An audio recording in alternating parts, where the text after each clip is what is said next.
Welcome to Trial by Wine. We take a closer look at crimes that highlight how fascinating humans can be. Schmitty, Swanny and Clarkey visit crimes and run them through their jury of three, debating both sides of the case to agree an appropriate, if totally fictitious, sentence.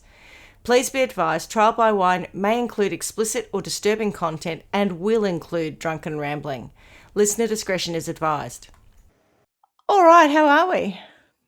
Great. How are you? Very well, yes. Good. First recording for the new year. Happy New Year. Yes. Happy New Year. You've changed your position too, the two of you, haven't you? Yes, we have. Yes.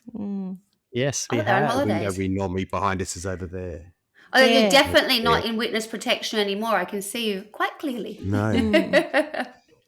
Oh, yeah, there it is. There's the window, yeah. Yeah. And we've got some art on that back wall from Paris. Well, lovely. Any news now that we're back?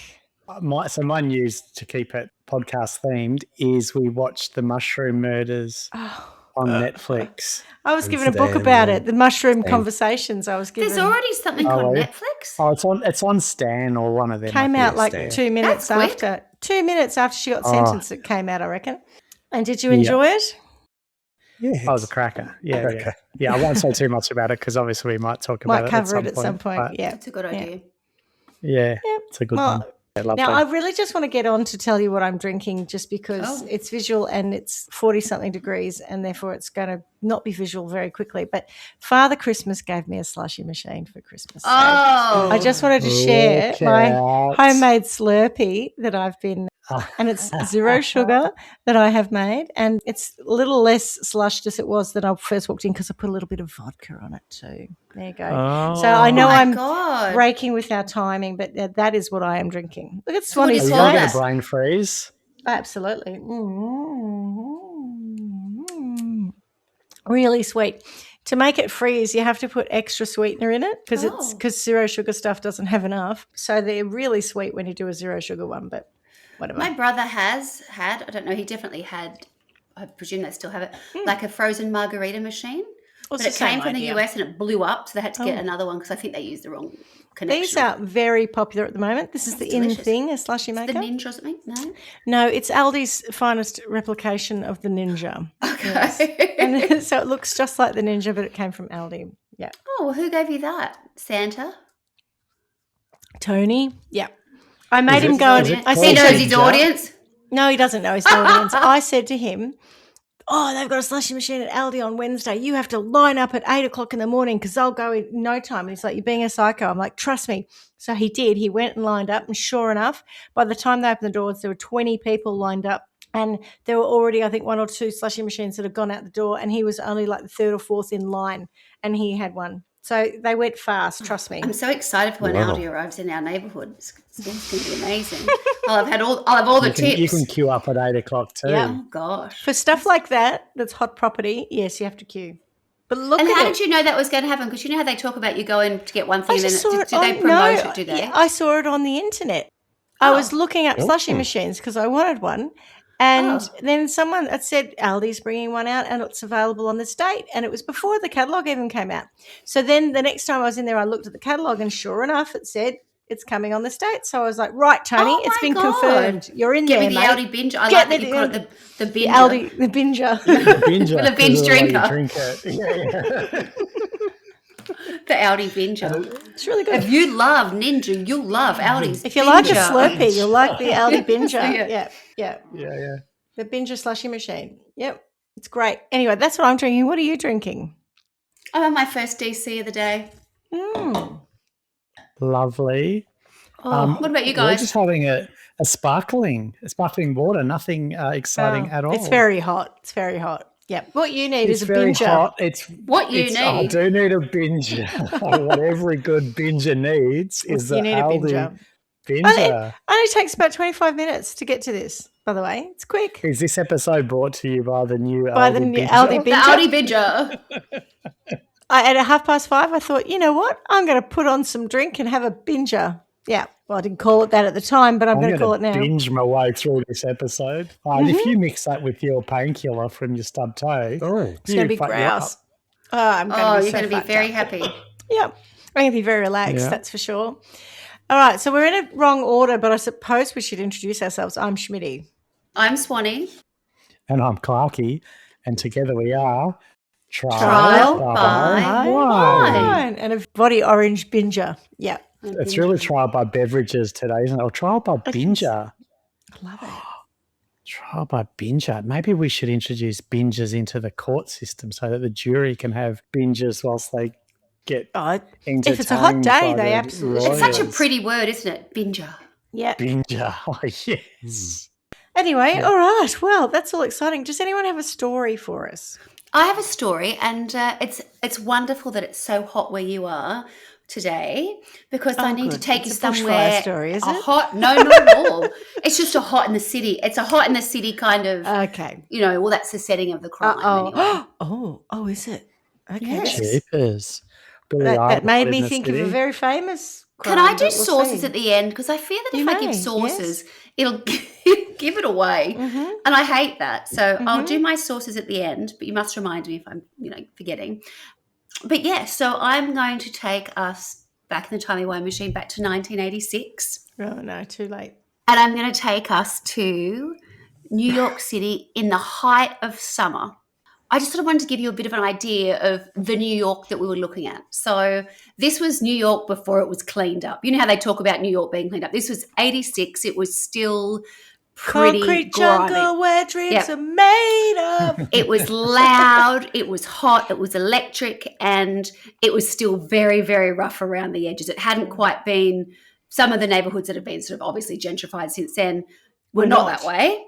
Obviously, there were aspects of, the Upper East Side, Upper West Side that were definitely fancy, but a lot of it was pretty crime-ridden. In terms of, imagery, think of, the graffiti on the trains and it being just really edgy still. It was still, the stuff that you see. Think of Melbourne nowadays. a little bit, yeah. Post-clean, or was that after? See, Paris was like that back in the day too, a bit. There's lots of Melbourne's places. The thing edgy. But it's remarkable how much New York has changed. Melbourne's edginess is in part to do with. Do you? Well, everyone working from home, and it's taken a long time for the city to recover from being abandoned effectively. So I think that's got a lot to do with it. Yeah. Anyway, I mean, cigarette wars help too. Yeah. So this is sort of like a city of many parts, if you will. So in terms of what you're sort of thinking of is there was a lot of crime. Crime was really high at the time. There was a huge murder rate. But one of the things that was a real problem was there was the crack cocaine epidemic was, at its sort of height. And, there were other things that sort of hip hop was exploding. So there was, all these sort of vibrant sort of aspects of what we think of New York were sort of evolving at that point. Certainly in terms of business, if you think of movies like Wall Street, that greed is good, that was happening downtown at Wall Street. Then the art galleries and whatever else in Soho and downtown was sort of all coming to bear. And all of these different communities and stuff were sort of coming together, and there was a crossover. You see a lot of the Art Studio 54. It was an exciting time, but very edgy still. So, if you were there, you were pretty tough. Dancing? Correct. Absolutely breakdancing. Yes. With a bit of vinyl and the boombox going down the street. Absolutely. And then you think of, what's his name, Michael Douglas as Gordon Gekko. So then there was the other side where they talked about where the word, yuppies were the thing where they'd have their, pinstripe shirts put up and they were going to bars because, Wall Street, you go downtown. So they were mixing with people who were arty, and it was just a real melting pot of this incredible sort of noise, heat, energy, and the Twin Towers were still there. So if you think about that kind of New York, it was just honking taxis, payphones were still there. Now, one of the images that I've got, and I'd never thought of this before, but I'd read this somewhere, they talk about payphones used to ring randomly because people would be calling into the payphones. So, if you're walking down the street, a phone would be ringing, the taxis would be honking. Well before Ubers, it was just that real imagery of New York that we knew, that we kind of grew up with in movies and dodgy crimes and whatever else, but it was really happening. So it wasn't polished, but it was really electric, and there was a lot going on. And if you lived there, you were pretty cool. I think you were either on the edge or able to handle that kind of frenetic sort of energy and intensity. It was a pretty full-on place. So that was the summer of 1986 in New York.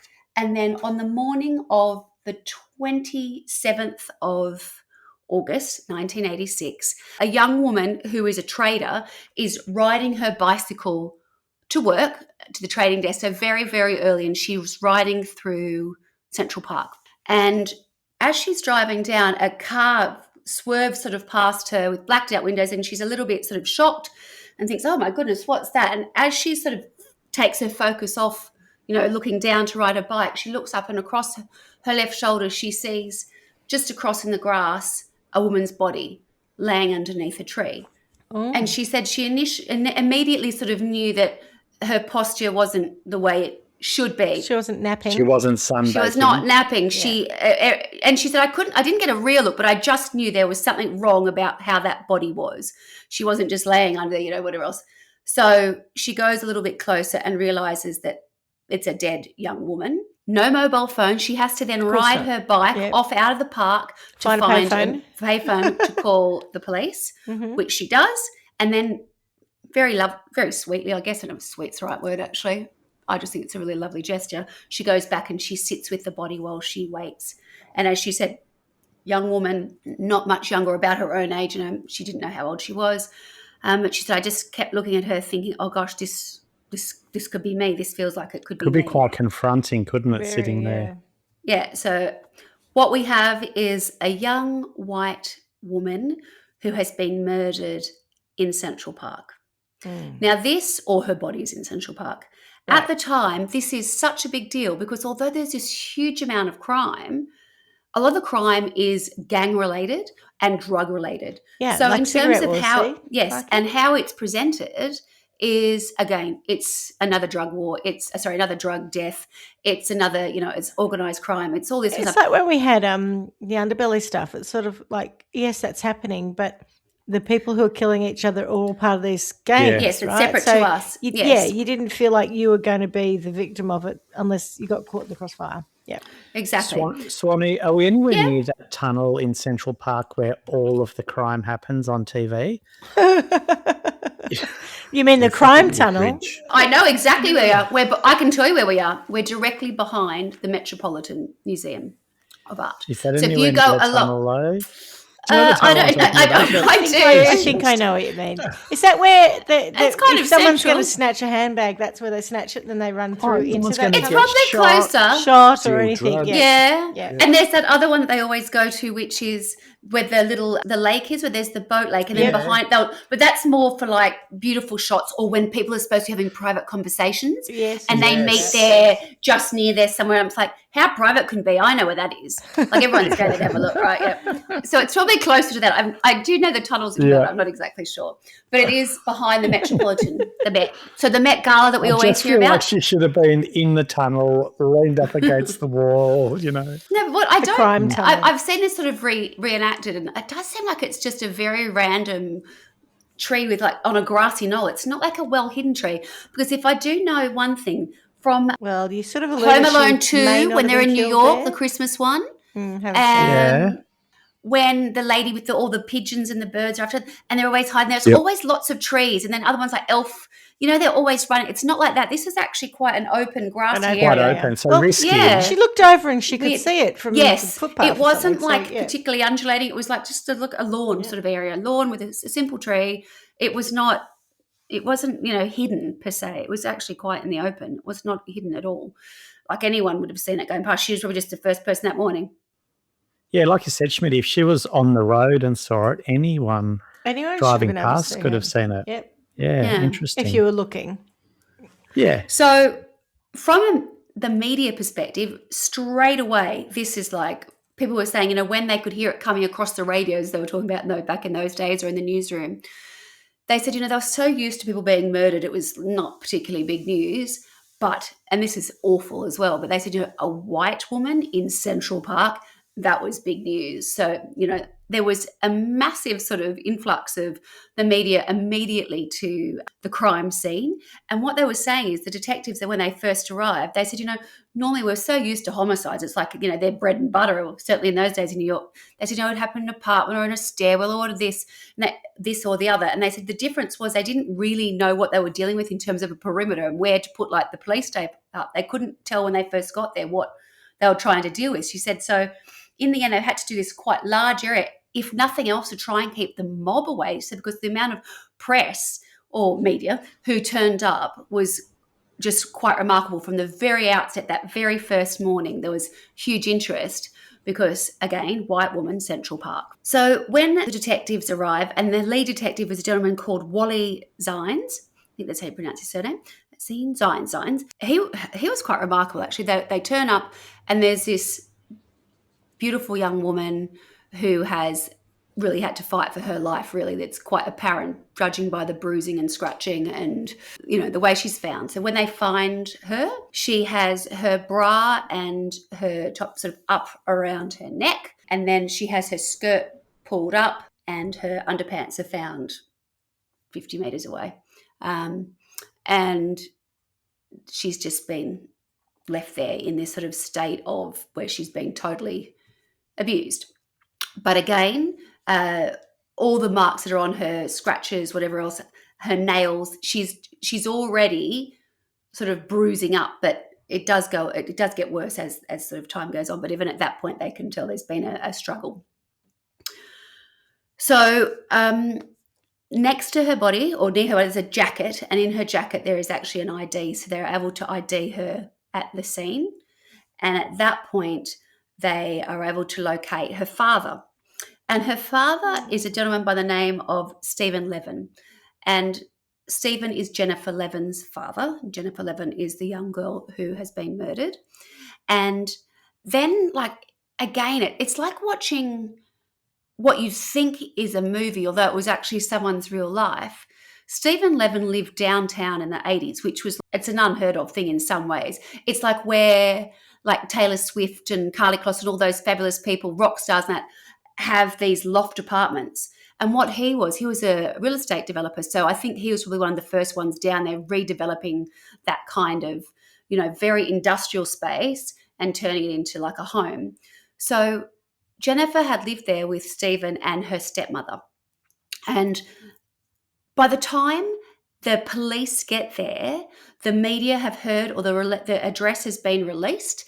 And so when they get down there, a big mob arrives, and you see all of this, it's all documented, but it's all news, and it's crazy. You can't tell who, well, you can if they've got a microphone, but who's the press, who's family, it's just all these people swarming into this base of a really terribly run down downstairs, terrible. It looks like, 80s New York downtown, to press on a buzzer, Stephen Levin's name there, to get up into the apartment. And then they go up there and they find her father there and break the news to him that his daughter's body has been found murdered in Central Park.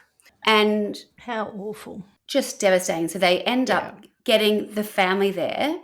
Everybody starts arriving at the house, or the house, I guess you call it loft apartment. And then there's footage of a man arriving, and they're screaming at him, and they're trying to ask who he is. And he's like, hey, just shush, give him time. He goes up into the building, and then he comes down. He's actually her uncle. And his name's Dan Levin. He comes down and he speaks, and he says, this is disgusting. This is New York. This is not where we want to be. I can't believe how lawless it is. We cannot believe this has happened to our niece. And then someone says something, and he goes, oh my God, he realizes that her mum might not even know, because the mum is not upstairs because there's been a divorce. So what's happening upstairs is they're trying to contact the mum. The mum doesn't even know at this point. So the mother is contacted in her office. So she's at work in the city, and she gets a call from her father. And her father has been called. So he's now with the rest of the family in Soho. And they, the dad calls his daughter, who is Jennifer's mum, and says, he's crying when she answers the phone. She's like, what? Is it mum? Meaning her, would have been Jennifer's grandmother. And he says, no. And he says, Jen, she's gone, and we've lost her all. And she goes, what? She just can't get her head around. Who would? Yeah. Yes. So she gets into a cab and she heads downtown.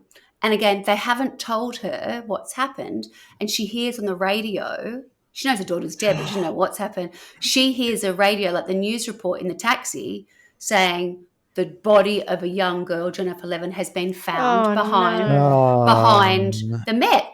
But she said, at that point, I thought it was an accident. I thought she'd been hit by a car or something. She goes, I had no idea really what was happening. She said, devastated. She goes, and I was in an absolute Still state. dreadful, right? Yeah. But she said, I hadn't yet found out just how terrible things were. And you see the footage of her arriving and that they're mobbing her. And she's like, it's my daughter, get away from me kind of thing. And they take her upstairs. But there's so much of this sort of raw footage as it's happening because the media was so onto it. It's kind of freaky that it's all there. Do you know what I mean? Like so often we see a reenactment or something's being discovered something crazy. This is from the very outset. You're seeing people arrive to find out the information and their very first reactions. I found it remarkable, actually. It was just really, it felt like I was watching a movie because it felt so emotive. It was so effective, in watching it. I was like, oh my God, I can't believe this is actually real. I feel like it's been made to look so raw and it's just so raw because you're seeing it for the first time as these people are discovering stuff. So the police and the detective team, they sit with the family and they sort of, talk to them about what's sort of happening or what they've seen. And then someone gets in touch, I guess their boss gets in touch with them and says, right, well, we want you to get to the morgue, get to the body, go and have a really good look. Now that it's not in situ and it's away, you'll be able to see what's truly happened to her body. Who's being told to do this? The detectives. Right. They're saying, go and really inspect the body now, really go and have a look. Because at this time, they're assuming that they might never find the culprit because they think that it's just some random crime. Yep. So they're like, there's every chance we might never know. We've really got to try and get back to the body now to see how things are. Anything we can. Yeah. We've done what we could in the park, but now I actually want you to go to the morgue. It's not a controlled environment, and you've got to, it's the forensics piece. Yep. Yeah. So what you sort of see is this sort of, all the different moving parts of a very early part of an investigation where we've got the family and then looking at these photos of Jennifer as a little girl and, with her sister and whatever else. And so Jennifer at this stage is 18 years old. So she has finished high school. She's about to go to university. In fact, she was heading off to university in Boston 1 week later. So as I said, it was the end of August and, university starts beginning of September in the US. So she was about to move away from New York. And this night that she'd been out on was one of the last nights that all these people and all the friends and all that were out because they knew they were all about to sort of start this next chapter. A lot of them were moving away and whatever. She has, she's just this gorgeous looking young woman. If I had to sort of draw a comparison to who she kind of reminds me of, and it's like all of us. In some photos, she looks drop dead gorgeous. In other photos, she can look a little bit like a teenager. But when she was a little girl, the photos of her are, I don't know, there's just something about her. Like, I'm not going to do the whole she walks into a room and lights up the room. She's not even about that. Like, it's just, she's got this character. I don't know, she's got incredible eyes, full of character.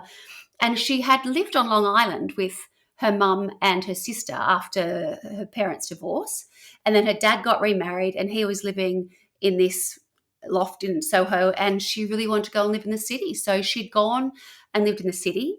And I think that she really loved that. She loved the energy of it. And she was considered to be very cool. She was a downtown girl. And again, that wasn't really so much of a thing. I think it was becoming a thing. If you think of all the names of areas of New York that Tribeca, Soho, that's very different than the other sort of gentrified part of the upper East Side, more established sort of areas where there'd always been money. So I think that for her, she was, they called her like a city girl, and she was very confident.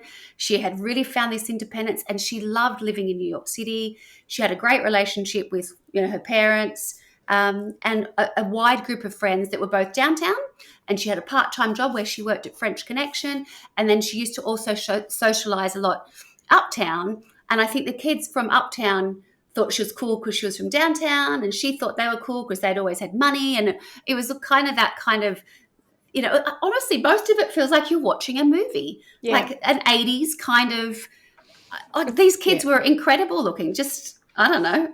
I just found it riveting. I really did.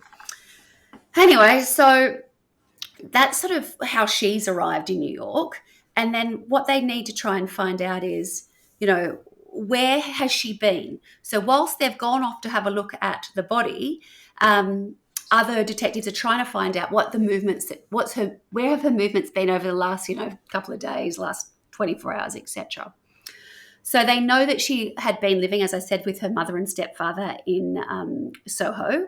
And when speaking to her, they were like, oh, yes, we know where she was. She was staying with a girlfriend called Alex Legata up on the Upper East Side. So she was up there last night. She would have been going out and she was spending a night at her girlfriend's house. So the police are able to call Alex Legata straight away. They go to her apartment on the Upper East Side and say to her, was your girlfriend staying over here last night? And she was like, yeah, she was, but, I left the bar before her, so I don't know where she ended up. That's just the kind of life we all have, kind of thing. And they're like, okay, well, can you tell us where you were and what the last movements of last time you saw her, what time did you leave the bar, etc. And it turns out that she'd been at a bar called Dorian's, and in brackets, Red Hand, but everyone just knows it. I don't know what that means, but right. Dorian's is the name, and it's certainly on the sort of the marquee of the venue. And Dorian's is a legendary bar on the Upper East Side because it was like the home of the privileged teenagers, really. Like everybody was underage in the place. It was just, not even a secret. If you went there was sort of no security, what's it called? No bouncers. If you were young and rich, that was your scene. And all the kids who went there were, incredibly privileged. So from these sort of the Upper East Side blocks, neighbourhoods, and they would all go there to reconnect. And I saw it described by a mother, and she said there are differing levels of this, but it becomes very apparent through the telling of the story that these kids have the most unbelievable freedoms you could ever imagine. And I've read other things about this sort of era where, they talk about us as being latchkey kids or whatever else. Well, this is like on another tier. Well, they're a little bit older than us. Well, yes they're and no. Like a generation older than us. Like what? Oh, yeah. So at the time, she's 18. And yes.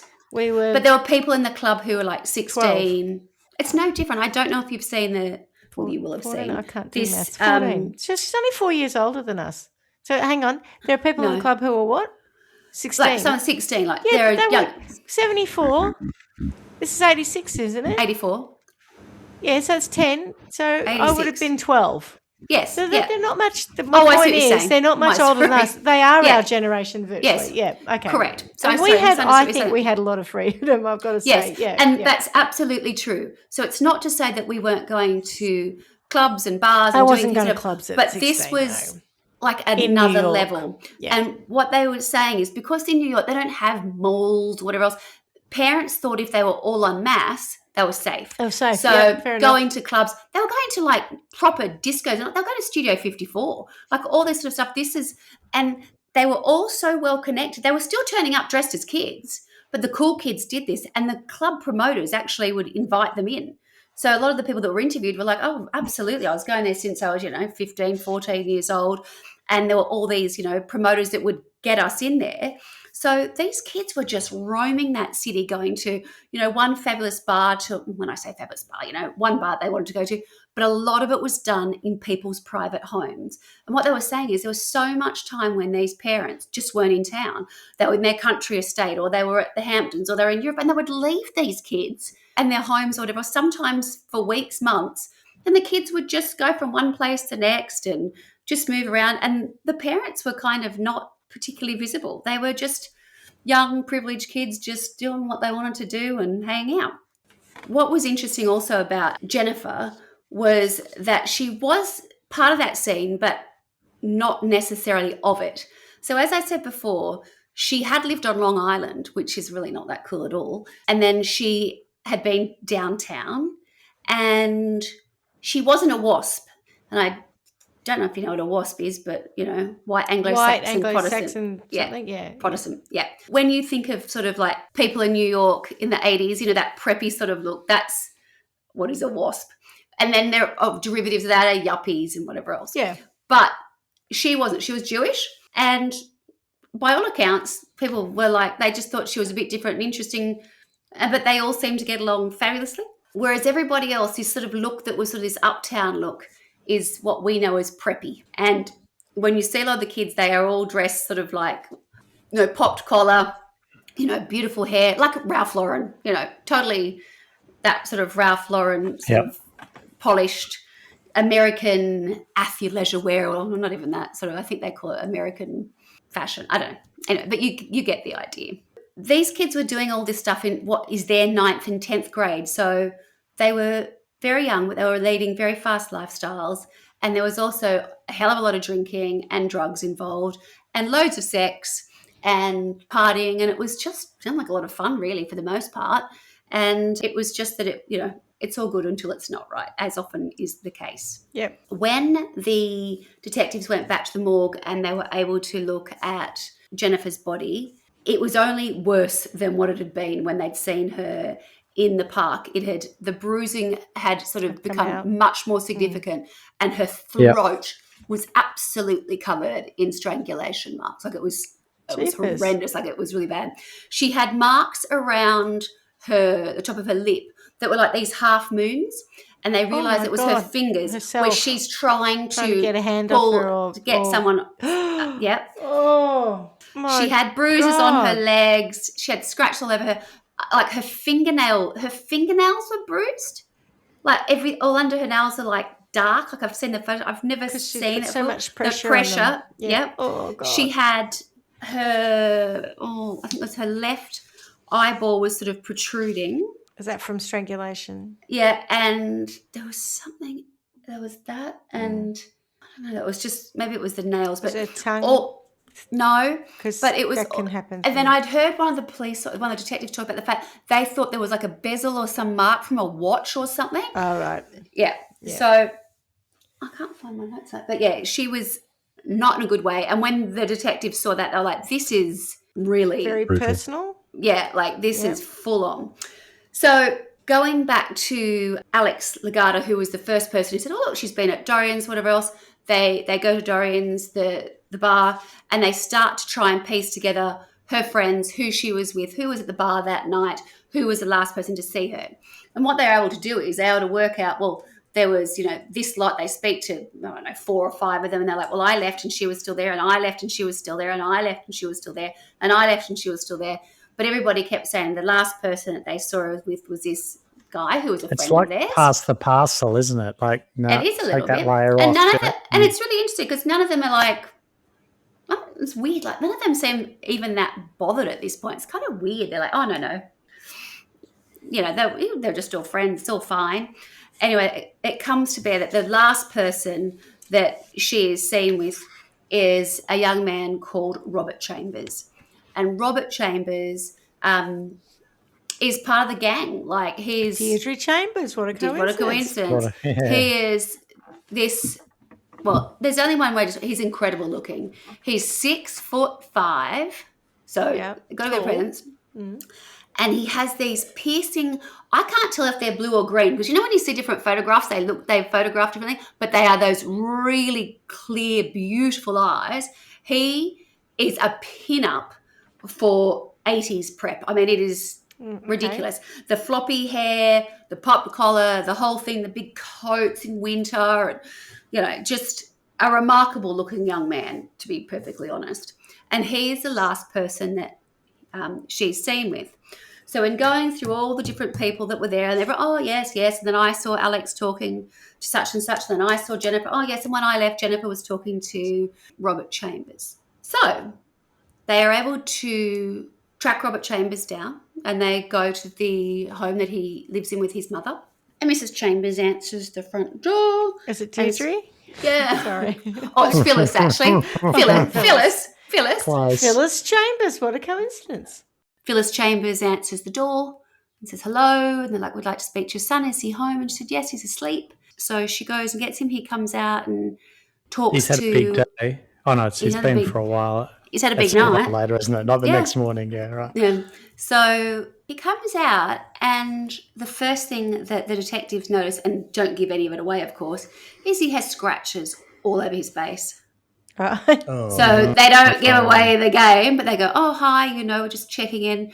We're looking for anyone who's seen a woman that was at a bar last night who we believe that you're friends with has been found in Central Park. And he's super helpful, like quite charming, really. And he voluntarily offers to go and help them by going down to the cop shop. I don't think they even get to ask him before he says, will that be helpful kind of thing. And the way that the detective who's working with him at that point says, I could not believe how much of a part of a super rich kid this kid looked like. He said it was quite wrong. And interestingly, the interview that's done at the police station is all filmed and it's for all to see. It probably is some of the best footage of him. He looks incredible. He's in a white short polo shirt. His hair's beautiful, and it's very old and grainy. You can't really see a lot, but like he just looks impeccable. Do you know what I mean? He looks like such a beautiful specimen of a man with, as the cops describe it, tremendous presence. However, when he shook one of the detective's hands when they first got to the police station, the detective noticed on his right hand it had an injury, and he said he would describe it like an injury that a boxer gets, and it's based on like an impact fracture. He said so he could see the damage done up here. He said so he's got the scratches on his face, he's got this here, and he's presenting as a very calm, very in control, incredible presence, very rich, but very polite, beautifully spoken, entitled, but not arrogant. Yep. Very composed, very helpful, charming. It just looks young like man. he's been in a bit of a scrap. It kind of freaks me out when you think of that image of it being so perfect, and yet he's still presenting with all this stuff and still able to keep that cool sort of demeanor about him, as opposed to going, they can see all this. No, not a wrinkle. Like he's just, no, how can I help you? What can I tell you? And so the detective said, the whole idea is that we get him to talk. And so they're talking for us. We want to get him on side, and they're chatting and chatting and they're chatting. So he finally sort of says, so tell me, what happened to your face? Like, how did this happen? He goes, oh, my cat. And explains how he threw the cat up in the air and then the cat landed on him. And he goes, oh, my God. And he goes, and if you think that's bad, you should see my chest. He then stands up and pulls up his shirt and he's got, scratches on his body. And he's like, right. Yep, the cat as well. Yeah. Oh! So after they've done all this sort of like building rapport with him or whatever else, they call like the DA and say, I think you need to get down here. This kid is starting to like, because then as the hours I think they're like interviewing him for about 7 hours by the time he sort of starts to crumble, and they get this guy in, they start to interview him. He's like, I don't, tell me again what happened. Because what he's saying is, I left Dorian's with Jennifer Levin, but we were just talking. She's a nice girl, but, she's more interested in me. I'm not really interested. And we parted ways. We went different directions. So he maintains that line. And then when the other guy comes in, he says that they walked off down, and I'm going to forget the street. I think it was East 84th Street, which is a street, whatever the street was, whatever the number was, it heads down to the Met and Central Park.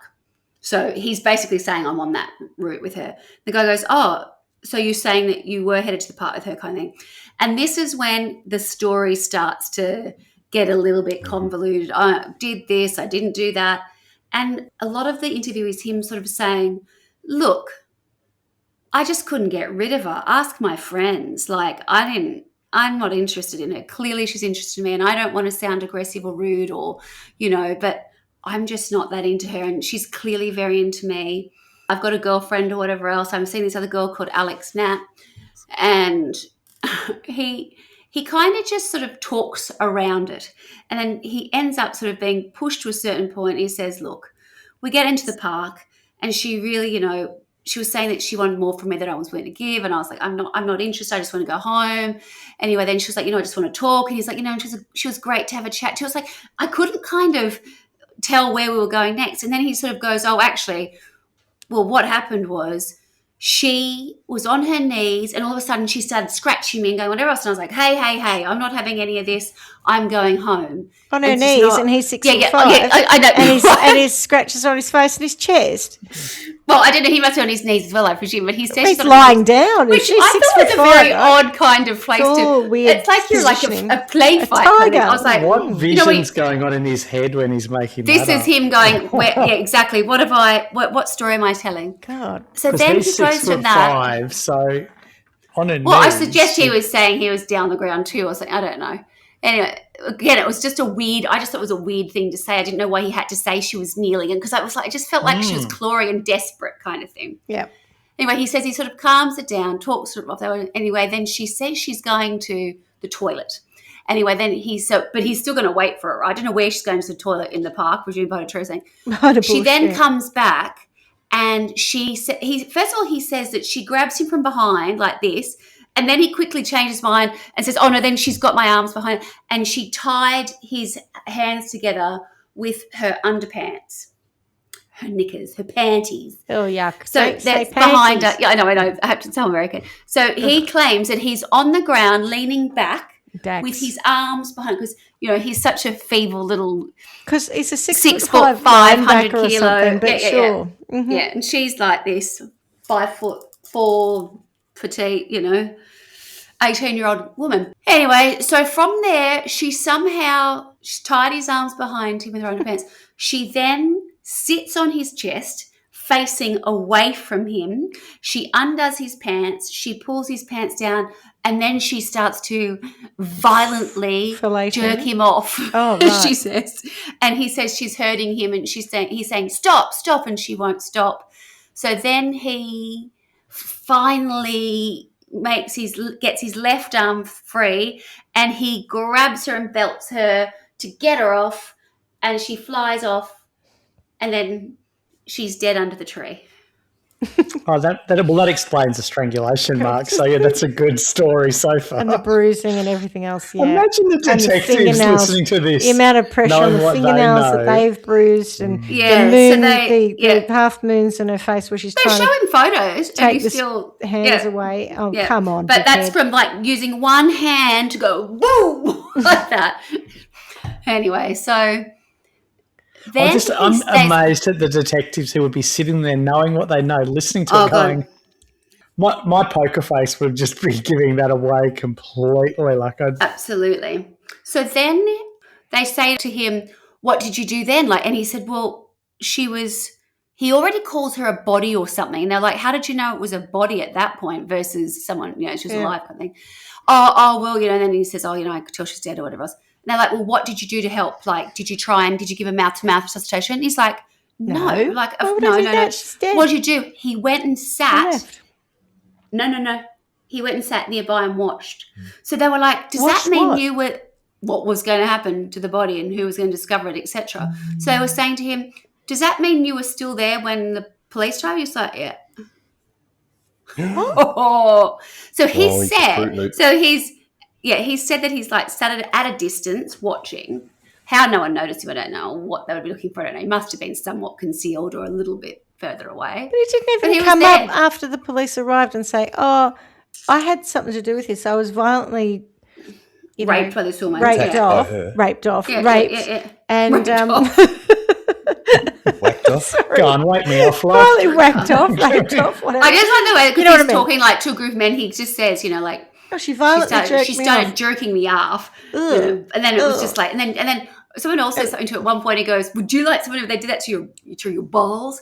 And I'm like, oh, he's. My God, what? But also, you would think he would have said that this terrible thing happened and I've been in shock, but I was involved because, oh my God. Anyway, no, he just sat around watching. So he's saying that he has done it in self-defense because she was sexually attacking him. And to his credit, whilst he's remaining relatively calm at one part of the interview, the guy's saying to him, "I've, been in this business for a long time and I've never had anyone say to me that they were raped in Central Park by a woman. I've had it the other way around many times." Yes, but it can happen. And he says it can With a happen. hand job. Get off that. I said get off that. I was violently raped with a hand job. Where you, mate? Anyway, the guy sort of going, come on. But he sort of says, I know that, men can be raped. And he's right. Men can be raped. And of course, you've got to go, remember, this is going back to 86. So, again, at that point, people really probably didn't think that men would often end up in a situation. If they did, they probably didn't come forward. But so he's kind of, he's kind of, leaning the into that. hand job is a moot point, though, isn't it? Really, from the detective's point of view. Violent hand job. Anyway, so at that point, he sort of says, "Well, thanks, I'm done." They're like, "Oh no, you're not done. I You're don't under think so, arrest." mate. And the detectives, this is where we take a bit of a turn, where the detectives say at this point, they're like, "Well, we didn't think that was going to be turning out quite so simply as was," and of course, these things never turn out like the way they hope they will. And then it becomes complicated for a whole host of reasons. But he has at this point admitted that he accidentally killed Jennifer Levin. What happens next is really, looking at this many decades later, not that surprising given the American appetite for such a thing, but it was described as being the sort of the crime, not the crime of the century, like the crime case, the what do you call that? The trial. The trial of the century before OJ. So they said before OJ, this was the one. Okay. And they said because it spoke to so many different people about different things. People were genuinely intrigued, and the way the tabloids were operating.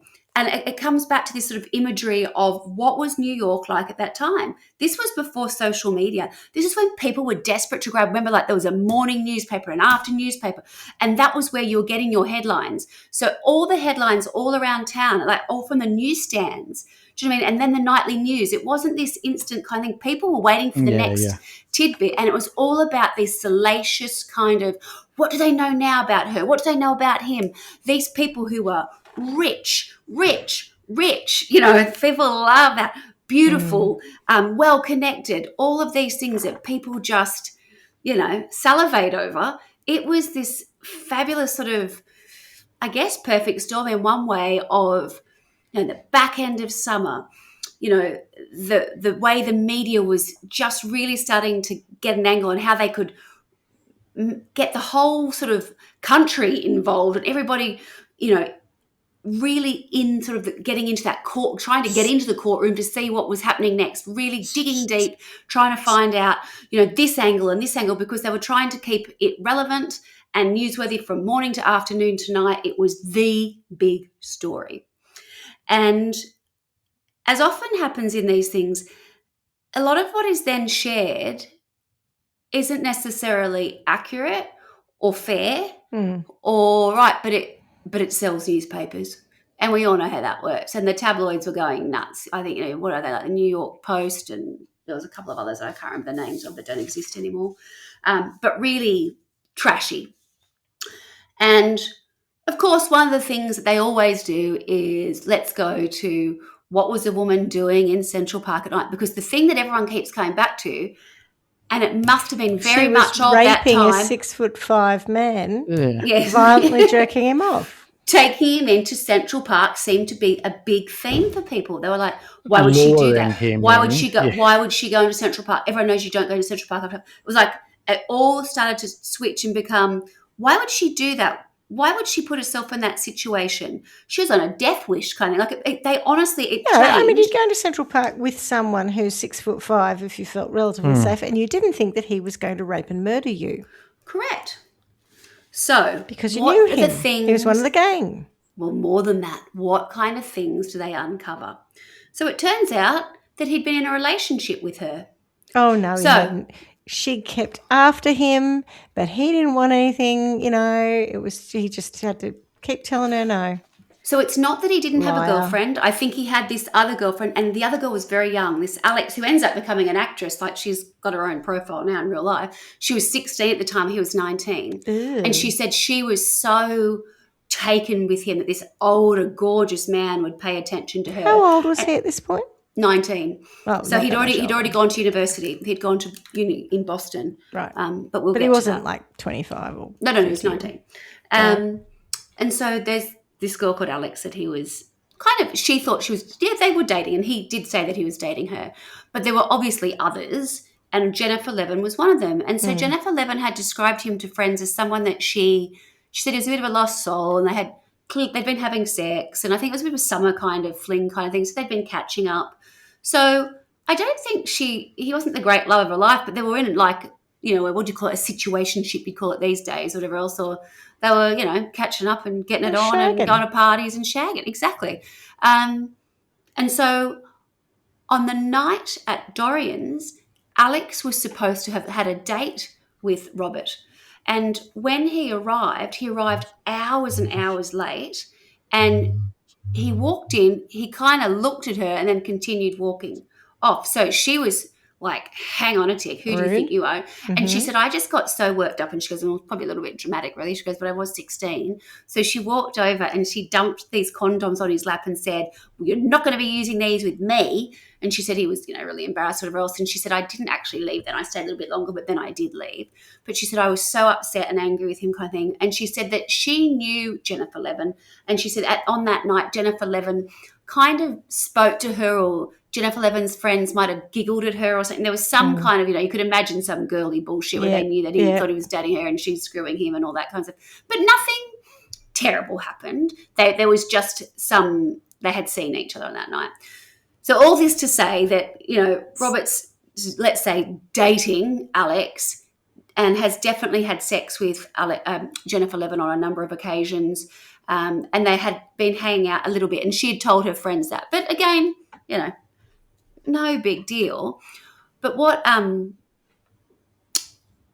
ends up happening is when they find the lawyer to represent his family, they get someone who is just ruthless. Mm-hmm. And he says his only objective is to look after his client. He doesn't care at what cost anything else comes to anybody else. That is his only position. So his whole job was to absolutely destroy Jennifer Levin's character. Yeah. Correct. So just to check, in terms of the defense he's running, I get that. Yep. His client has admitted, though, to accidental, manslaughter. Is that the charge? What's the charge he's trying to get him off? At that point, I don't know. Well, I think they want murder, but I think they probably... Right. I'm not quite... He won't say. So he's off at Rikers. I love to get to say Rikers. And when he's being interviewed, this guy is slick. He's in front of this incredible artwork, and he's got some other, there were some other cases that he'd done before that were really high profile.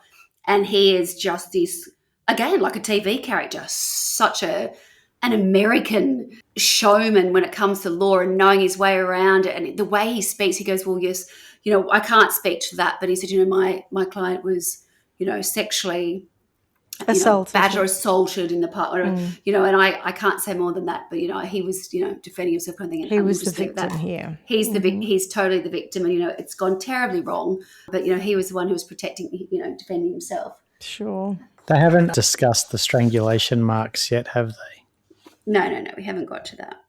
No, so that all happened by accident when he hit her the once to knock her off when she was assaulting him.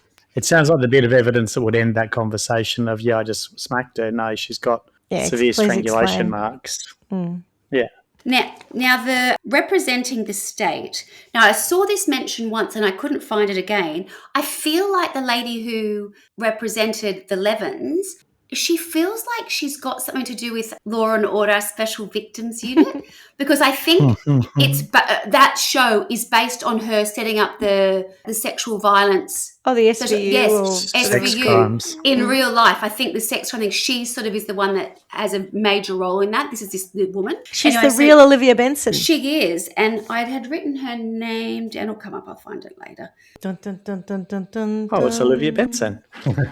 Dun, dun, dun, dun, dun, dun, dun. Linda Fairstein is her name. She said, oh my God, she knew what this guy was going to be like, the other attorney. And what they do is, so Linda and the detectives can see what's happening, and they can see what's going on in the media, and this they end up, it was slut shaming before it was slut shaming.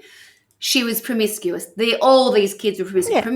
promiscuous. It's like she deserves it kind of thing. Yeah. And then they did this thing where they went and they got her diary, but it wasn't like a, oh my God, I feel this way or whatever else. It was just like dates and times, people that she was catching up with. And they were sort of saying, oh, this is how many people she was seeing, how often, whatever else. I was like, just grubby kind of stuff. Mm-hmm. Anything that try and make It's her out just to shit be. defense. It's just, yeah. So what do we know about Robert Chambers? What did they unearth? Who was this incredibly, what did they say, the look of a super rich kid? Turns out that he really was not that. It was all a little bit of a facade. So Robert Chambers was born on the 25th of September, 1966.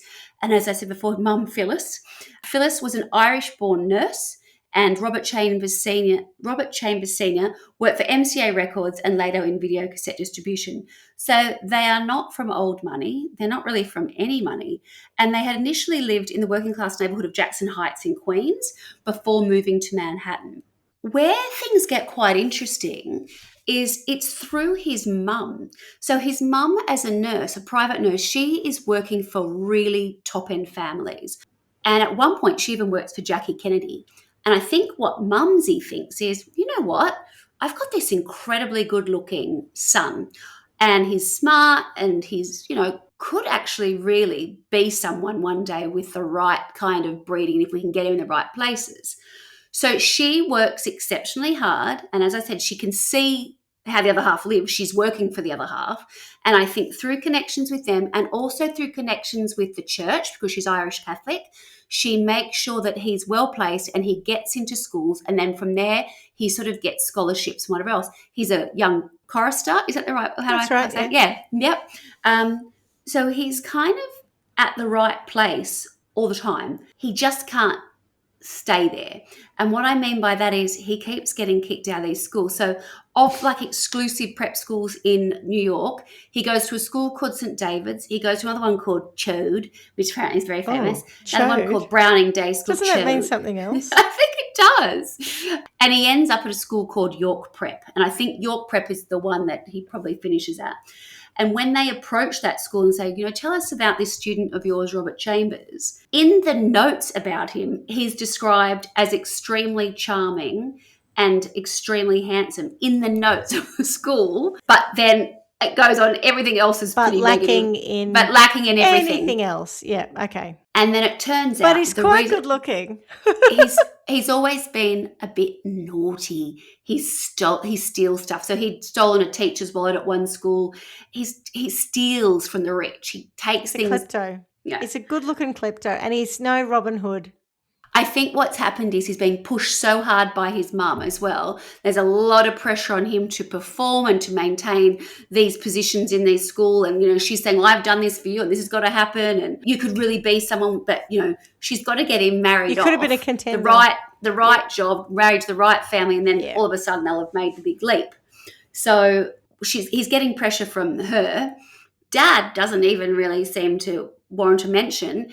And in fact, the detective, whose surname is Sheehan, says that when they start investigating, he says, oh my God, turns out I know the father.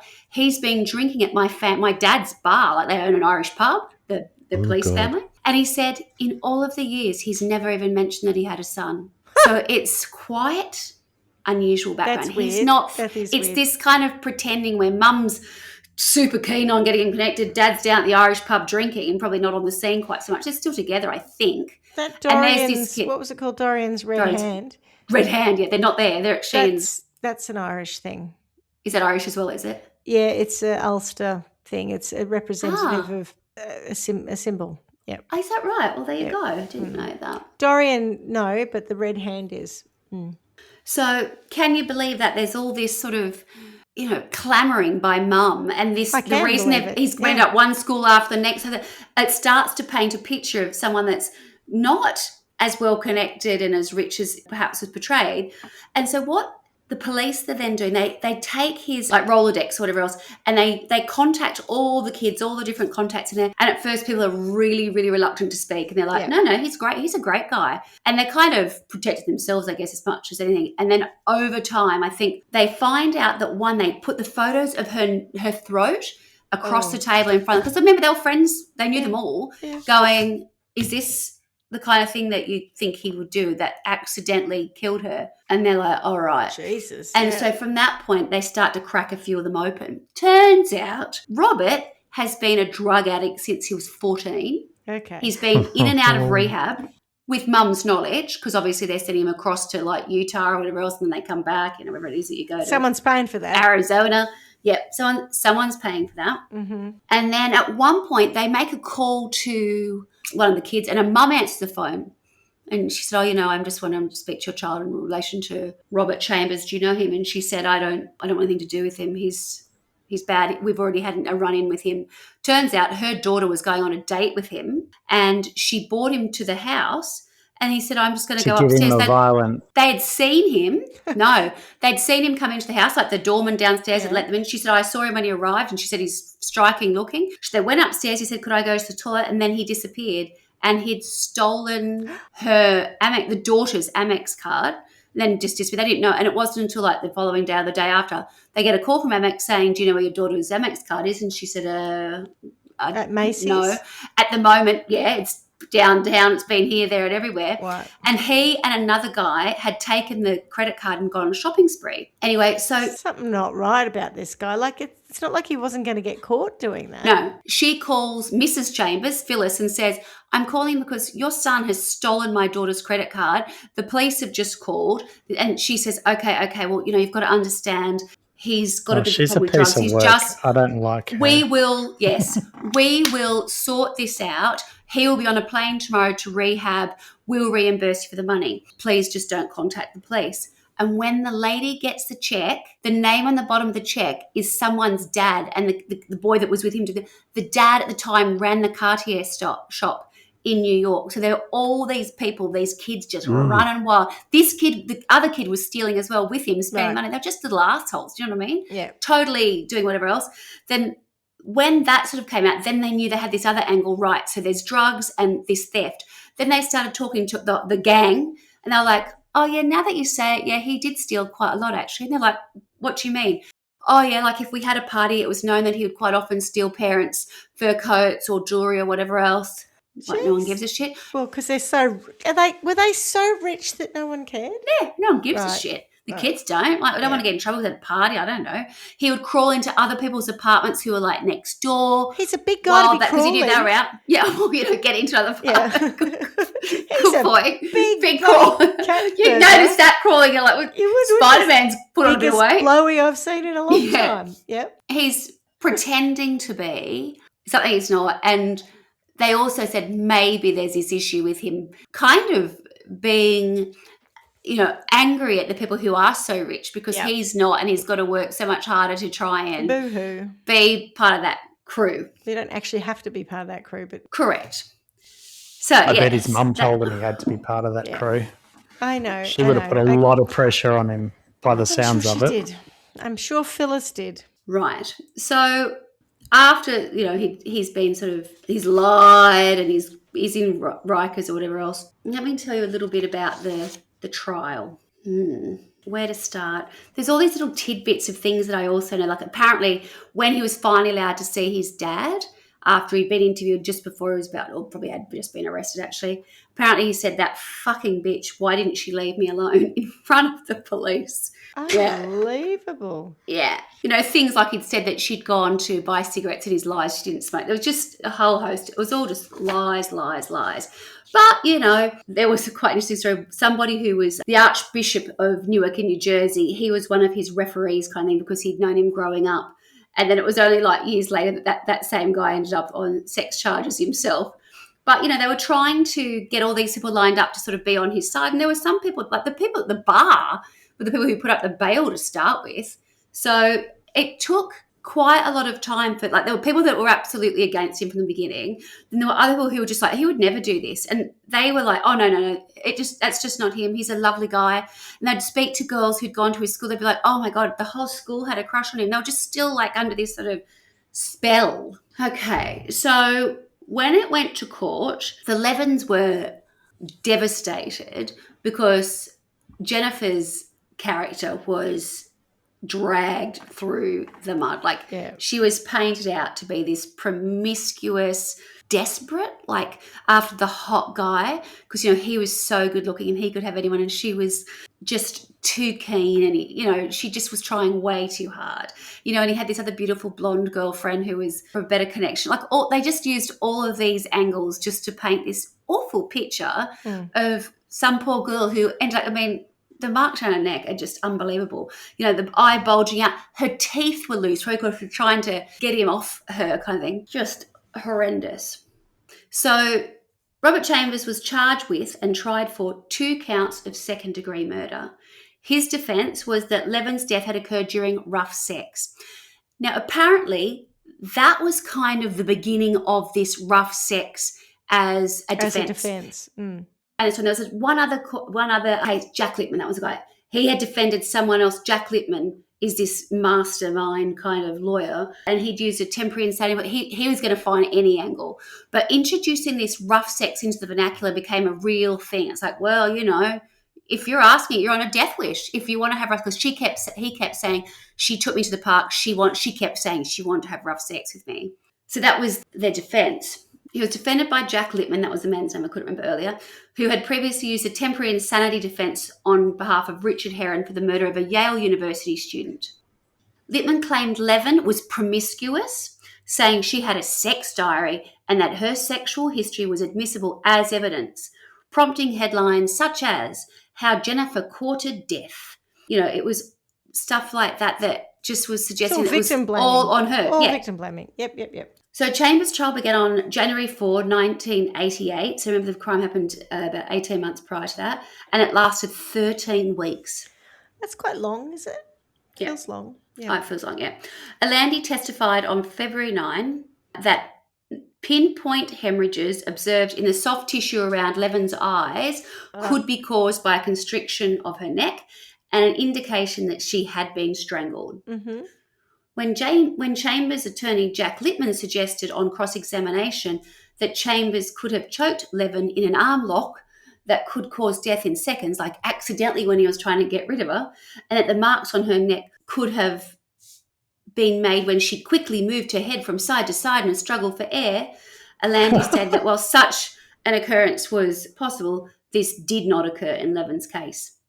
She also stated that while some of the injuries on Levin's neck could have been caused by Chambers' wristwatch and shirt rather than his hands, her injuries overall were not consistent with the scenario Lippman described. And this is when things got a little bit desperate. So when the jury failed to reach a verdict after 9 days of deliberation, everyone was just in pieces. Well, the Levins were in pieces. The prosecution and Chambers agreed to a plea bargain. He pleaded guilty to first-degree manslaughter, which carried a sentence of between 5 and 15 years. He was also required to admit that he intended to hurt Levin sufficiently to cause her death in court. He had to say that. During his sentencing that April, he stated in court, "It breaks my heart to have to say that. The Levin family has gone through hell because of my actions, and I am sorry." That was it. And he received a sentence for just 15 years in prison. At least they gave him the maximum, not 5 or something. But true. But and you will be maybe pleased to hear that he served all 15 years. And the reason was because he had so many infractions whilst he was incarcerated prison that he didn't get any time off for good behaviour or anything like that. Not a model prisoner. Absolutely not. He right. was a real dirtbag in prison. He attacked prison guards. He was caught doing drugs. He spent apparently quite a lot of time in solitary confinement. But they would have all provoked him because he was so good looking, right? Well, apparently there probably would have been that. Not quite so good looking when he came out of jail, trust me. So where this gets kind of it's been pretty interesting, but where it continues to go. So he was released from prison on February 14, 2013, having served the entirety of his prison term due to the numerous infractions. Unsurprisingly, his release was a media circus. There were reporters staked out everywhere. There was like a Dateline NBC interview the same day. And, again, people are just still fascinated by this. What happens after that? In 2005, he pleads guilty to a misdemeanor drug charge and he's given a sentence of 90 days in jail.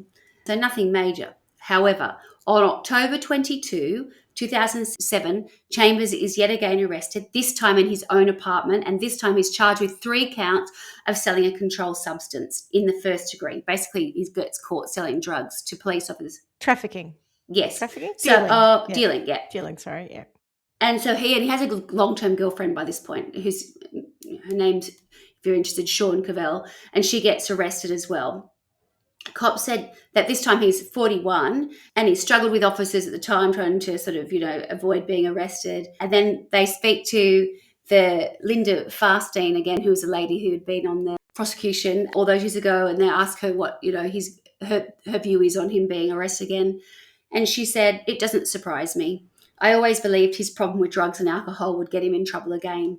He's had the opportunity in prison to detox and take college courses to straighten out his life, but that clearly is of no interest to him. He's learned nothing in the last 20 years.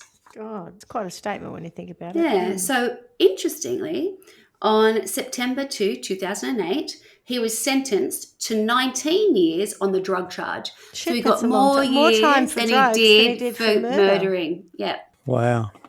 Cool. And he is currently on parole, but he is out. But I couldn't really find anything to tell me where he currently is, although I'm sure it He's exists. on parole? When did he get 19 years? He got 19 years in 2008, 2008. and he was released in 2023. He was released. Okay. Good behaviour. And that is the story of the Preppy Killer. So my sources were, before I forget, there is a fabulous mini-series. There's like 5 episodes. And I've seen this before and I've ignored it. I've never sort of thought, I thought it was all too obvious, and I thought, it'd be one episode. I thought because I'd read a bit about it before, and I thought, it's just some rich kid who murders somebody and there's not much to it. Yeah. But the way this was done, it was really, really interesting. That so many people came forward to speak that were there and involved. Like, it was a lot of real testimony as opposed to just recreating situations, whatever. So I found it quite riveting. So that's called The Preppy Murders, Death in Central Park. Right. And it's a 5-part miniseries. And where did I watch it? Maybe on Prime, I think. Nice. Yeah, Prime. It's on Prime. So I used that. And then there were a load of different... I thought this was quite funny. I'll see if I've still got it up. I was looking for different things about Robert Chambers now. The amount of times that man has been featured in, like, the New York Times is unbelievable. Where I had, like, there was, like, a list of...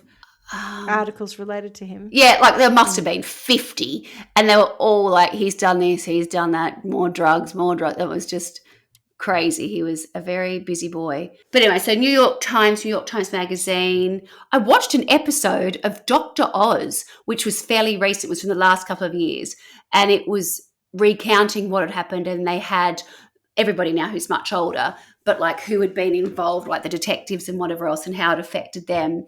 And talking about it from sort of a psychological viewpoint of, was this guy actually somebody who was probably, they thought that he had like the profile of a serial killer. He had that kind of just didn't care. I don't care, and I'm, a sociopath. just different. Yeah.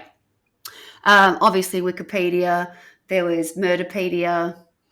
That was probably about it, really. I found the stuff most interesting with when they interview people, because there's still so many. Because they're kind of, as you pointed out, I did not make this connection because I was thinking they were older than us, but there's actually only a couple of years. Yeah. But the difference between being my 12 at that age and their 16 is like a night and day. Years. Yeah, downtown, Woonona versus Upper East Side, New York, for that age difference is, that's why I hadn't made the connection. I was still reading, and the I was Lion, thinking the Witch and the Wardrobe, and yes, being more interested in sci-fi films and stuff like and Goonies than I was worrying about going to a club at any point. Yeah. I've seen other people talk about that era who are from New York, who are now, in their late 50s, early 60s, and they had the most incredible youth. Like, it was unbelievable what they were allowed to do and get up to, and how much they loved the city and how cool it was. And, I don't doubt it, but different strokes, different folks. But, it's a very long way away from, 12-year-old Swanny, that's for sure. At that same period. That's why I was saying it was a different era, but it really wasn't. It really wasn't. But I think the thing about it is when you talk about why was she in there, why did she do that, like the victim blaming bit of it. She was in a park with someone who was 6'5", who she knew, who she'd actually been going out with. So why would she imagine she'd end up dead? Absolutely. And the parents who thought, there's nowhere else for the kids to go, let them go and do whatever, but as long as they're together, they're safe. Yeah. Sounds like most of the time they were. Yeah, it does actually, and they were certainly up to stuff, Naughty, but there's not. It's not that we weren't doing the same stuff here. Probably a little bit different an age. It just feels like it's on a bigger stage. I didn't steal anything, more money, from all the house. theft and all that bullshit. Yeah. People going to house plays. It's not massively different. It's just the affluence, I think, that takes it to another level sometimes 100%. Where you kind of get your head around, and that's why people are interested. But it was interesting from a media point of view. It was one of those first big stories where 80s, everyone was riding high and people were flashing their cash, and it was like, what's happening now? And, the world had sort of opened up in a way that, I don't know, it was all about excess, I guess. This is one of those things as well that I really probably played into the moment, as it were. So I can see why it sort of took off. People would have been so interested in there. Yeah, there you go. Well, I feel like Clarkie's going to get pretty cranky about Phyllis. I mean, he does sound like a sociopath to me. Like that whole business of just hanging around. Yeah. I just waited, Not helping in any way. Quite dispassionately, just waited. And then when they come to the door and he's very like, oh yeah. And if you think this is bad, look at my chest. Yeah. I mean, just those sorts of things that you think, it's just not the normal behaviour of someone who accidentally killed someone. No, I just think he honestly sort of thought that he was above it. Well, she above it. Clearly, she was all over me. I was trying to rebuff her. Yeah, what could I do? And he kept saying, she was a nice girl. She was nice to talk to. It's a shame. It's a shame I killed her with one blow. Apart from the evidence being that is quite death. Interesting. When he's and one of the detectives is trying to get him to show him. He goes, "Show me." And so we sort of up on top. He goes, "Well, she's got my hands, and she's like this." And the guy's like, "You're like you're huge." Oh, really? Yeah. So she's doing more, and you're like, "Oh, oh, stop it! Stop putting your undies around my yeah." Oh, hey, stop that while you're straddling me facing that way. I was like, oh, God. And the thing is, I don't doubt for a second they were probably going, well, she thought they were going into the park for a shag. I mean, it was like 4 o'clock in the morning or something. What else are you going to do? Walk me home? Go for a shag? Who cares? Not running None of that's wrong. Is there any suggestion of him? Was there a motive?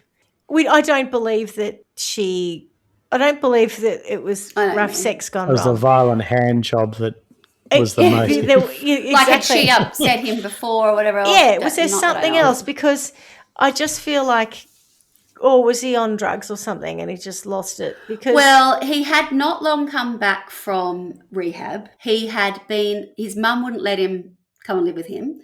So I don't know how many times, this may not relate to the other, because he'd been to rehab so many times, but in the weeks leading up to this, he had checked himself out of rehab yet again, because he did this every time. He'd come back and she said, well, you're not living with me. So I believe he was living with the super. Isn't that the guy who lives downstairs or else, and he was helping out with odd jobs. So I don't know if that was even in the same building. He was helping out some super. So he was really pretending. He had no money. He had been kicked out of Boston University. That could have been a whole year before, I'm not sure, where he'd gone for one semester and then there'd been a theft of I'm getting accused. Maybe that was a credit card. But anyway, he'd stolen something there and got caught out. So he continually gets caught out for stealing. That's how he lives the life, right? Because he's got no real money. So no uni, no work, no home. So things were not great. And I think at one point he'd ended up at Alex's house. And then she tells this thing where she says he comes into the house and he's like really, a bit stressed out and saying he's exhausted. And she said he went upstairs to have a sleep on my bed. And she said, I thought he'd be there for like an hour. So we went up 4 hours later. And she said, I'd never seen anything like it. The mattress protector, the whole thing, everything was saturated through. So I suspect he was probably having withdrawals. And she said, I had no idea at the time. And he said, oh, I think I'm getting a cold. And she said, I think my mum knew. And I thought, yeah, your mum might have had an inkling. Mm. But this was all around the same time. Things were starting to sort of come to a head, I suspect. So whether or not it necessarily related to Jennifer Levin, I don't think so. I just think it was he was kind of running out of excuses, and he was it just probably like it felt like it was closing in on him. It was all such a fraud, all bullshit, really. It still doesn't strike me as a reason to kill someone. That's all. No, absolutely I just not. struggle with and the violence of that attack too. And I think, which I find really odd, is given what he looked like, and given he was popular with his friends, even if he did all these other, they still tolerated it. I reckon he could have got away with, being on the fringes of that friendship group forever for a long time. He probably would have married someone with a bit of money and stuff. Certainly, some mum would have gone, look how good looking he is. We'll set him up with a job. Look at this. Who cares about the rest of it? We've got that. He's got the genetics. Yeah. There's something we're missing in this story about what actually took place in that night, because to attack her like that, that's really violent. She's really fought hard to save her own life. Yeah. Unless they were having rough sex and it was going too far and he didn't, she's trying to tell him to stop and he just lost his mind. I don't know. Anyway. I think you're right that there's something that has gone on, whether she's called him out on his bullshit or whatever, that struck a nerve and got him angry. Something's gone on that obviously she wasn't able to talk about, and that's the problem when you have those situations where there's only two people there, one of them dies. It's all one-way traffic, and you can't trust a word he says, obviously. No. It sounds to me like, I think we've discussed this with a few of these sociopaths, where they actually are quite intelligent and they think they're smarter than everyone else. Except that he isn't. He's acting like he's smarter than everyone else, and what he says people will believe, but what he says just sounds ridiculous. Like there's nothing in any of what he says that makes me go, well, he seemed to think that the police were pretty stupid. 80% true.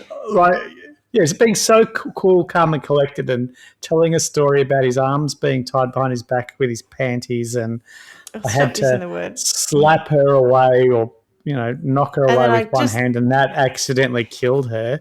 So I just sat around and watched. But what do you think people are hearing when you're saying all of that? True. It's totally plausible. I don't think he cares. I think it's like, you just believe me. I'm telling you, so it's what happened.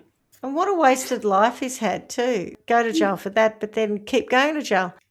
So he's been in jail for at least half of his own life at this point. 30 years or something, yeah. 15 and 19, is it? Yep. Gosh. I wonder if the 19, though, was based on the potential to reoffend and do what had happened earlier. So if nothing's changed and he's on that same trajectory, they might have just said, well, if we leave him, he'll end up killing someone again. Don't know. I think it's more about drugs. They've got really crazy... The zero tolerance kind of... Yeah. They've got super over-the-top sentencing for drug offences, comparative to murder. And you could argue that by dealing drugs to a lot of people, drugs murder people, and a lot of people, like multiple people, not the one victim. So therefore it's not an over-the-top sentencing for it. But, yeah, it's interesting that all of his crimes subsequently have been around drug offences or theft and stuff, not related to violence or anything like that. So maybe it was just a moment where he... Well, maybe she threatened to call him out on something that he'd done and he was worried about. That's the bit I don't get. Didn't get a sense that there was any animosity between them, or that she was calling him out for anything. They were just shagging and she thought he was a bit of a loser. Yeah, I mean, it could have just been a moment where she said something that gave him the shits, or did something that gave him the shits. Like, I don't know. And not I'm not saying that to justify it at all, but it just sounds like something has happened that has made him snap. Yes, and, I'm sure. Probably something he needed to hear.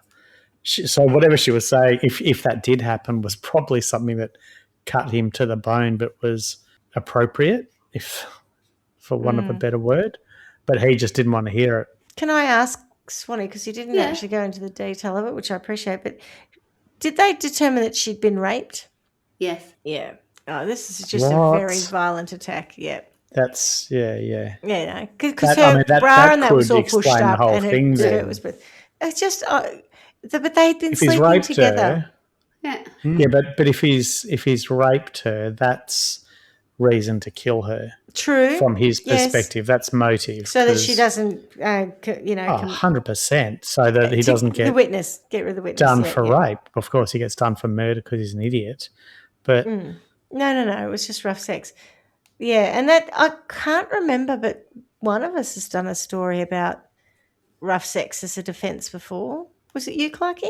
Oh God, I don't think it was what are we up to? rough sex, but there was the Can't remember anything. There was well, I guess what I'm thinking more of is the Baldwin Society murders, where remember the bloke violently beat his ex-wife because she laughed at him, and there was that element of He shame murdered to her, the whole thing. Yeah. It's just that's what I was wondering if it was something that she'd said or done that enraged him. But I think on the back of the bit about the rape, if it was. Yeah, she could have said, no, I don't want this. And he just said, I'm doing it anyway, and raped her. And then you're right. And then thought, I'm just going to choke her to death because then otherwise she'll go to the police. Yeah, or he might have just gone, we're in the middle of Central Park now and I'm the 6'5" bloke who's here to protect her, but actually I can do whatever I want now. Who knows? Who knows? How very sad. Terrible. And I don't feel like he's remorseful. That's the other thing. I feel like from what you said, Swanny, he just was a shithead it's just a shithead of a guy by the sound of it. So maybe that's my sentence for him. I'm going to turn him into a literal shithead. He can just have it, instead of being someone who has spent his life sort of just trading off his looks and his whatever charisma he seems to have, I'm just going to turn him into like a Mr. Potato Head, but instead of a potato, it's shit. Can you just replace his head with a shit emoji? Yeah. A big poo emoji. There you go. Yeah, that's my sentence for him. Nice. A shit bloke. It sounds like there wasn't much nice about him. He traded off his looks. People liked him if they liked the look of him, and if they got to know him, they didn't like him. That's what it's not much to get to know by the sound of it, yeah. Yeah, which would have made it very hard for him and his mum if she's trying to get him to not be a shit bloke and marry someone who's got a lot of money, and he just can't do anything but be a shit bloke. I've just read this thing in like Rolling Stone magazine, and they're talking about the case and how Linda Farstein got sort of, done over, really, how she wasn't able to do a very good job of trying to represent Levin. Saying Farstein was unmoved by, she's trying to, depict him as the drug addict and sex fiend that we know he is, but she was unable to bring some of that to court. So, and yet someone's apparently sex journal was okay. She couldn't bring up his drug use and burglaries in court because he never took the stand for her to cross-examine. Also, Farstein was unable to present to the court the DNA testing she had done on Levin's jean jacket, which found evidence of Levin's blood and spit. Farstein revealed that Chambers had gagged and strangled her with the jacket, but DNA testing was in its infancy and the court opted not to bring it to its evidence. Meanwhile, Chambers appeared on the cover of New York Magazine kitted out like a Kennedy. Yeah.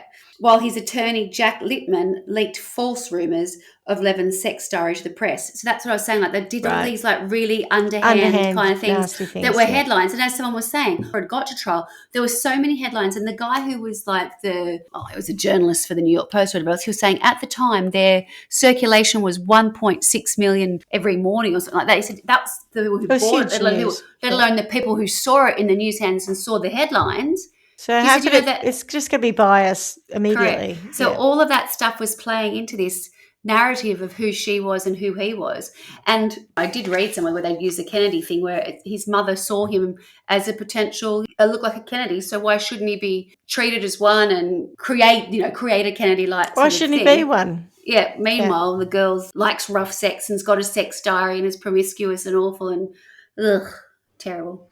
Gross. I don't know if that still happens as much. I couldn't tell. It'd be interesting to see, but it's a shit strategy, isn't it? To just sit there and slander someone so much when they can't defend it. Like even when they can defend it. Yeah, of course. You'd like to think it's less than it was, but a lot of the reasons that women don't come forward on sexual crimes, etc., is because no one will believe them, or they think they'll be in this sort of scenario where they'll be slut shamed. I think that I do hope that things are a bit better. It felt like it was through another era, like just that all in. You can say whatever you want. Slut. That felt like now there'd be more. Well, you can't fat shame people.